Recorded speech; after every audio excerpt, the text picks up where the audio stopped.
So today we're going to be taking a look at a scenario where NATO becomes one country. So every NATO member will be combining into one big Atlantic country, and this country will obviously be the most powerful country on Earth. So we're going to see what happens with that country, what they do with other countries, and how they react to certain world events. If you guys enjoyed this video, make sure to leave a like on it and subscribe to the channel if you're new. And let's go ahead and get started. Also, a quick note, I think I fixed the audio because last video was the audio was horrible. So I've capped my gain and it shouldn't do that over clipping thing, so we should be good to go. So let's go ahead and get started. Alright, so every single NATO country has been united into one big country, and this is now the world superpower. It's no longer the USA, it's NATO. Now I'm sure that this country would not be called NATO, maybe something like Atlantica or Atlantis, something like that maybe. You guys can come up with some names in the comments if you like. This is a very, well, I wouldn't say necessarily extremely unstable, but it's definitely not as stable as it would be. We have countries like Turkey and Greece being united together, and then of course we have the whole thing with the Balkans. So really it's unstable, but at its core it's probably more stable than a lot of other countries would be,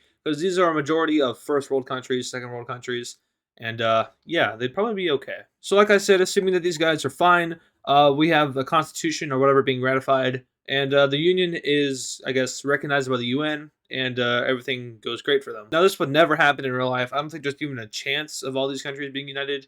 Maybe like USA, Canada, and maybe something over here in Europe with the Baltics, but other than that, this is impossible. And that's with a lot of my videos. It's geared toward entertainment, not realism. You all saw the video about that. So, yeah. So obviously with the unification of NATO, a lot of other countries that border NATO, and maybe even countries around the world, would have something to say about this. Now, Russia is pretty scared of NATO, as we've seen recently, and it's kind of known that Russia has ambitions over here. So now that we see NATO as a country, we'd most likely see Russia scramble in order to kind of catch up to NATO, and we'd most likely see another Cold War. So now let's talk about these countries that are landlocked. Switzerland is obviously going to be Switzerland. They're not going to do anything. Austria and Bosnia are two things that we should consider, as well as Kosovo. Austria is in the EU, which brings me to my next talking point, which is the EU. So this just took over a vast majority of the European Union countries. The only EU countries that remained are Ireland, Sweden, Finland, and Austria. So with this, we might see the dissolvement of the European Union, or we might just see some of those EU states join in with NATO. And I think that's extremely likely. So we see Austria join in on this union, and for now that's going to be the only country that joins. So that's with the EU. Let's go ahead and jump back over to Russia. Now like I said earlier, Russia has ambitions in Ukraine as well as Georgia, and for all I know, probably Central Asia. So assuming that the Russian-Ukrainian tensions are still here in this universe,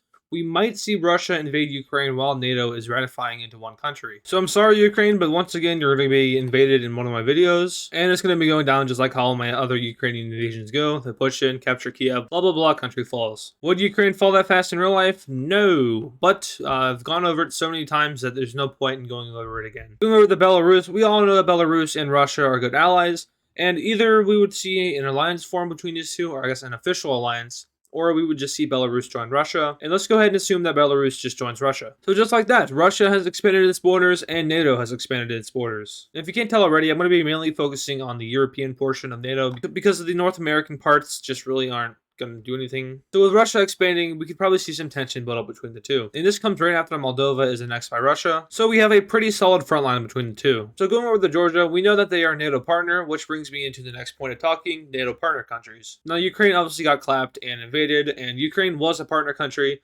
Now it doesn't exist. Georgia and Bosnia and Herzegovina are both NATO partner countries. So we might see an alliance form between all of these guys, and I think that's really likely. So we're going to go ahead and color Georgia and Bosnia dark red, which is the color for alliances. So once again, this is going to feed back on Russia's, I guess, scare of NATO. So we have NATO on pretty much every border they have, except for Azerbaijan and Finland. And, you know, Azerbaijan isn't even in Europe. So now the only border that they don't share is Finland. And talking about the Nordic nations here, Finland and Sweden are both NATO leaning, obviously. Ireland would probably be neutral, although maybe NATO leaning. And then Serbia would be Russian leaning, and then Kosovo would be NATO leaning. So it's definitely turning into a Cold War here, but it's extremely one-sided. Down south, we see Azerbaijan join the NATO alliance, and Russia forms its own alliance, which includes Armenia, as well as Serbia. So now Europe looks like it's being forced into picking a side, which technically it isn't, but a lot of countries are starting to lean towards a certain side, and those countries are literally just NATO leaning, because like I said, Ireland, Sweden, Finland, NATO leaning. So what does Russia do from here? They can either just stop doing what they're doing and let NATO do its thing, which I'm pretty sure NATO would be like a defensive country in this scenario, or kind of a world policeman, like kind of like how the USA is. I don't think NATO would try to invade other countries, but you're already the strongest country in the world, so why would you need to go out and do things to other countries unless they do things to you? So now, with world tensions even higher than they are right now, we have a setting off point. The little old country of Kosovo, whose Independence Day is on the day I'm recording this, which is the 17th, decides to unionize with NATO. And guess who sets this war off? It's none other than Serbia. So with this, we have Serbian troops moving into Kosovo, which is now considered to be NATO, and we have NATO declaring war on Serbia. So with this, we have NATO's allies being called into the war. So Georgia and Azerbaijan join, and promptly we have Russia joining the war. So with this, we have a major conflict breaking out in the world. We have NATO, the world superpower, versus Russia, the world's second or third most strongest country. So right away, we have NATO forces pushing into northern and southern Serbia, as well as NATO forces pushing in and capturing Armenia. They then make a slight advance into the Caucasus Mountain region of Russia, and then we also see a NATO advance into the Belarus area of Russia. On the contrary though, we do see Russia push into Romania, but they are eventually stopped at the Romanian mountains. This doesn't completely stop them though, as they push down the Romanian coast and start to head towards Serbia. We also see Russian forces pushing into Estonia and Latvia, and eventually we see the capture of the Estonian state as well as northern Latvia. So I guess we could say we have two superpowers fighting it out here. NATO, like I said, is extremely strong. The USA alone has like, I think 2 times the economy of, no, that's not right.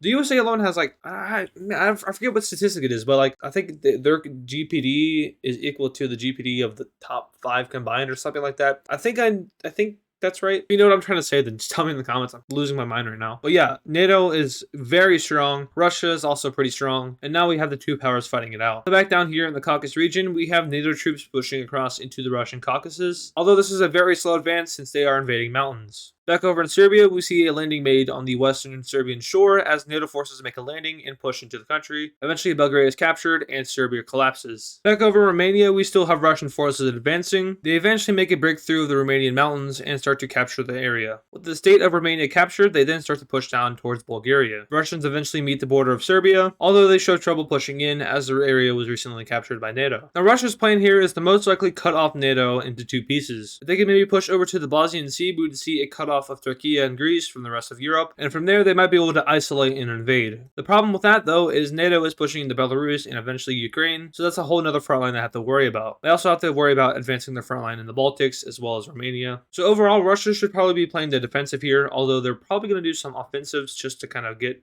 control of the area. And then from there, I can imagine Russia would dig in and just play defensive. So back over in Belarus, we see Russian troops push NATO out of the country and start a reverse invasion, pushing over to Kaliningrad. Eventually, Lithuania and Latvia fall, and Russia makes a huge advance on one front. Now, usually in my videos, we have NATO pushing into Russia, and Russia usually not doing this good, but here we have Russia doing pretty well. I can imagine this is due to a buildup of Russian forces due to NATO unionizing, but we can also probably make sense of this. NATO has never had a military operation as one country, so it's most likely that the military isn't yet organized into one big central thing that everyone controls. So it's a very weird situation for NATO. Eventually, I'm sure they'll get it under control, but for now, they're having some trouble pushing back Russia. Over in the Caucasus, we see Russia kick NATO out of the country, although a stalemate is held at the Georgian-Azerbaijani border. The good news for NATO, though, is back over in Europe, Turkey and Greece managed to push up Russia. They completely recapture Bulgaria and start an advance into Romania. NATO forces push out from Serbia, and overall Russia is pushed back to the Romanian mountains. Up north, though, the same cannot be said as Russia continues its advance into Poland. So at this point, all of Poland is pretty much lost, but we do see Russia getting pushed back in the south, which is most likely good for NATO because they'll be able to make an advance into Moldova and Ukraine. Now, talking about naval power here, NATO definitely has the Navy, although the USA, which is probably the main portion of that Navy, is very far away.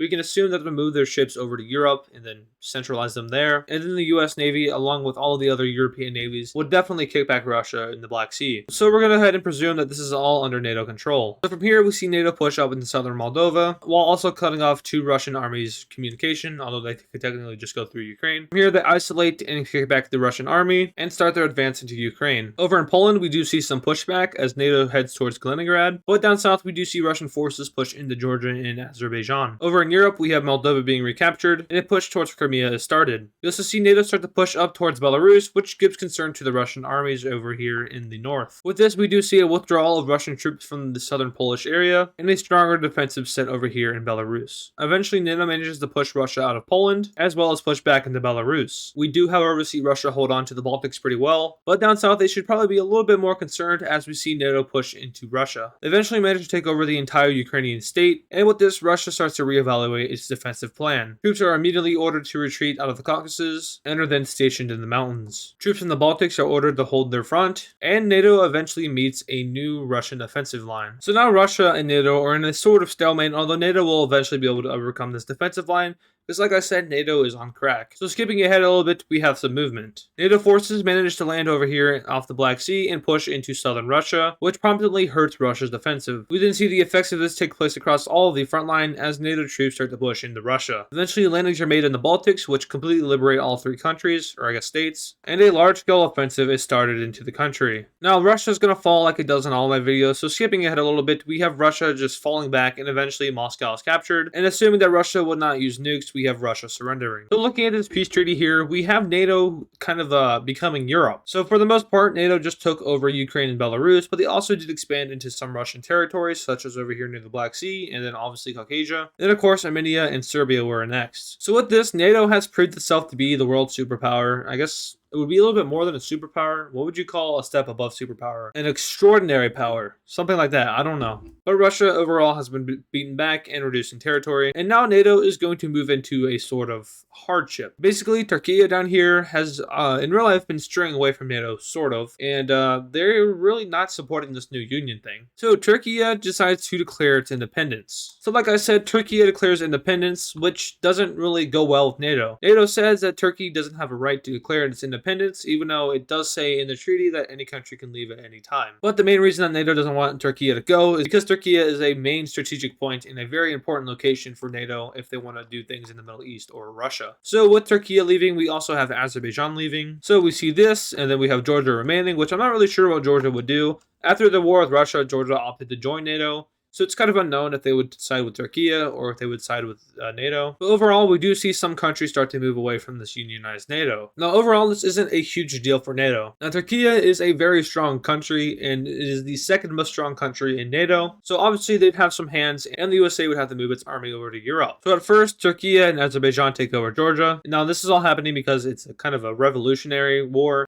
Turkey and Azerbaijan were denied independence by NATO, therefore, it's a war now. So after taking over Georgia, Turkish troops pushed down towards Greece and up into Bulgaria. Now this does not last long at all. Almost immediately we have NATO troops retaliating and pushing back Turkey, and then pushing over, capturing Istanbul and down the Turkian coast. Landings are made all over northern Turkey as well as Georgia, and overall we see NATO giving Turkey the big middle finger. Now Azerbaijan kind of just lets itself die. So with that, we have the re-annexation of Georgia, and then the NATO revolution is over. And with that, everything just returns to normal. And yeah, NATO is once again kind of stable. So what would NATO do from here? I'm not really sure what the country itself would want to do. I know each individual state of the country has its own intentions, but in order for NATO to do something as a country, every state would need to agree to it, or I guess the majority would. Some other countries that may want to join NATO, because now it's a big country, it's kind of like a big European Union on a next scale. We could definitely see Cyprus joining in. Actually, I don't even know why Cyprus wouldn't join in. We maybe could see Finland and Sweden joining in, although I'm pretty sure another big war would have to happen in order for them to join. Ireland could be forced into joining. And assuming that NATO isn't really kind of focused on the Atlantic anymore,